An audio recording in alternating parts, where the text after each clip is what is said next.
On October 30, 2025, Busan, South Korea, became the center of global attention. This was no ordinary summit. US President Donald Trump and Chinese President Xi Jinping were meeting after 6 years of rising tensions and economic conflict. The port city symbolized hope for calmer US-China relations. News cameras captured every moment, knowing this handshake could shift the world order. Years of tariffs and trade war had battered businesses and economies worldwide. The summit offered a rare chance to pull back from the brink of a full-blown economic Cold War. Trump arrived with trademark bravado, seeking a win for his domestic base. Xi, measured and stoic, emphasized the need for partnership. Their contrasting styles heightened the drama, but both faced immense pressure to deliver. After nearly 2 hours, reports of real progress emerged, consensus on key issues and a thaw in relations. The world exhaled, cautiously optimistic that a new chapter was beginning. The Busan Accord centered on major trade agreements, bringing together leaders from the world's 2 largest economies for tense but hopeful negotiations. Their goal was clear: to ease the trade war's damage, which had already disrupted global supply chains and rattled markets worldwide. The US agreed to cut tariffs on Chinese goods from 57% to 47% for 1 year, offering much-needed relief to exporters, importers, and everyday consumers facing higher prices. In return, China pledged to resume large-scale purchases of US farm products, especially soybeans, a lifeline for struggling American farmers who had seen their markets dry up almost overnight. This was a political win for Trump, who touted the deal as a victory for American workers and a practical boost for both economies, signaling a willingness to cooperate after months of escalating tensions.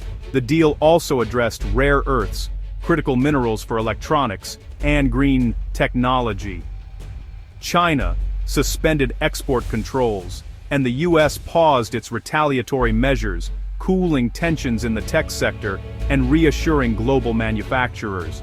A 1-year truce in this area gave both sides breathing room to negotiate longer-term solutions and allowed industries to plan ahead with more certainty. Trump also announced a breakthrough on energy. China would begin buying significant quantities of American oil and gas, especially from Alaska, opening the door for new investments and job growth in the US energy sector. Details remain to be negotiated, but the commitment opened a vast new market for US energy producers, promising billions in future trade, and a new era of cooperation in the global energy landscape. These agreements, on tariffs, agriculture, rare earths, and energy, form the core of a grand bargain, touching nearly every sector of the global economy and setting a new tone for international trade. The aim was ambitious: to reset the economic relationship, stabilize global markets, and restore confidence among investors and businesses worldwide. Both sides signaled a willingness to compromise, at least for now, and the world took notice of this rare moment of cooperation between 2 economic giants. The world watched as the economic giants stepped back from the edge, hoping this fragile truce would hold and pave the way for a more stable, prosperous future. One of Busan's most significant breakthroughs was a joint pledge to combat fentanyl trafficking. China agreed to crack down on the supply chain of this deadly opioid, a top US priority. In exchange, the US reduced a key tariff on Chinese goods from 20% to 10%, directly linking law enforcement cooperation to economic relief. This quid pro quo reflected Trump's transactional style and gave both sides a win. For the US, it was a step toward curbing a public health crisis. For China, a reduction in punitive trade measures. The agreement marked a new willingness from Beijing to address the issue seriously. Tackling fentanyl became a rare area of clear mutual interest, building trust for future negotiations. The fate of TikTok, the Chinese-owned social media giant, was quietly addressed at the summit, even as the world's attention was fixed on bigger trade headlines. Behind closed doors, negotiators weighed the app's future, aware of its cultural influence and the security concerns it raised. In Washington, reports indicated a deal on TikTok's US operations was reached, pending final approval, and folded into the broader trade framework. This agreement, if finalized, would allow TikTok to continue operating in the US, under stricter oversight, addressing American data privacy worries while giving China a face-saving compromise. The US agreed to suspend Section 301 investigations into China's maritime and shipbuilding sectors for a year, pausing a major source of friction. This move was seen as a gesture of goodwill, aimed at reducing tensions and opening the door for further dialogue on contentious trade issues. China reciprocated by suspending its own countermeasures, giving businesses on both sides a much-needed reprieve. For many companies, this pause meant relief from looming tariffs and a chance to plan ahead without the constant threat of new restrictions. Both countries extended key tariff exclusions, acknowledging the need to keep supply chains stable. This extension was crucial for industries dependent on cross-border trade, from electronics to agriculture, ensuring goods could keep moving. The summit focused on immediate stabilization, not permanent solutions. Leaders prioritized short-term calm, hoping to buy time for more complex negotiations down the road. However, U.S. export controls on advanced AI chips remained in place, signaling that tech rivalry would continue. The competition for technological supremacy, especially in artificial intelligence, was left unresolved and remains a flashpoint. Trump suggested future talks between Beijing and U.S. tech firms, but the U.S. held firm on protecting its technological edge.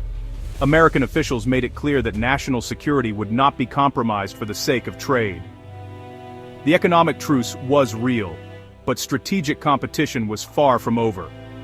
Both sides left the summit with unresolved issues, knowing that rivalry would shape future negotiations. The summit bought time, not a final resolution. The world watched, waiting to see if this fragile peace would hold, or if the next round of disputes was just around the corner. Just before the highly anticipated summit, President Trump shocked the international community by ordering preparations to resume U.S. nuclear weapons testing, a move that sent ripples of concern across the globe. This decision abruptly ended a 30-year moratorium on nuclear testing, breaking with decades of American restraint. The announcement was widely seen as a calculated show of strength and a bold attempt to reassert U.S. dominance on the world stage. By making this move just before his talks with Xi Jinping, Trump aimed to frame the negotiations from a position of undeniable power. He justified the decision by pointing to alleged secret weapons testing by China and Russia, claiming the U.S. could not afford to fall behind. However, arms control experts quickly warned that this could trigger a dangerous new arms race, undoing years of progress toward nuclear disarmament. China and Russia immediately condemned the announcement, calling it destabilizing and a direct threat to global peace and security. The nuclear testing decision cast a long shadow over the summit, overshadowing its intended economic focus and raising tensions to new heights. In a related and equally significant move, Trump approved South Korea's request to build a nuclear-powered submarine in Philadelphia, a decision that further complicated the international landscape.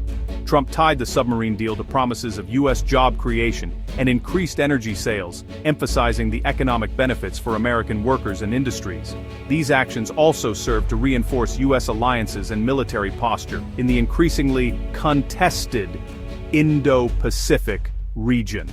Even as Trump sought economic compromise with China, his message was clear: the United States would not be constrained by old norms or past agreements in this new era of great power rivalry and competition.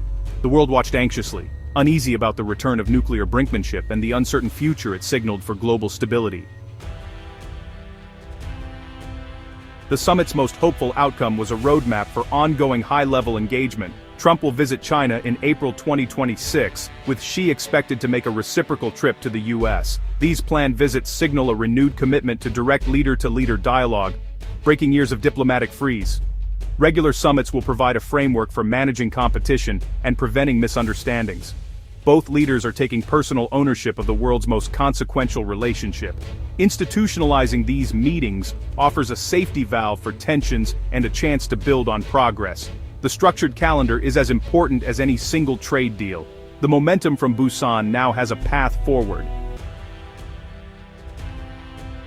Beyond trade, Trump and Xi discussed the war in Ukraine, agreeing in principle to work together for peace. Though details were vague, this marked a potential shift in China's stance, hinting at a desire to distance itself from Russia's aggression. For the U.S., China's cooperation could be key to ending the conflict. Notably, the sensitive issue of Taiwan was deliberately avoided. Both sides chose not to raise it, prioritizing economic progress over confrontation. This tactical silence allowed the summit to succeed, but left the core security dispute unresolved. The Taiwan question remains the most dangerous flashpoint, set aside for another day. The summit compartmentalized economic cooperation from strategic rivalry.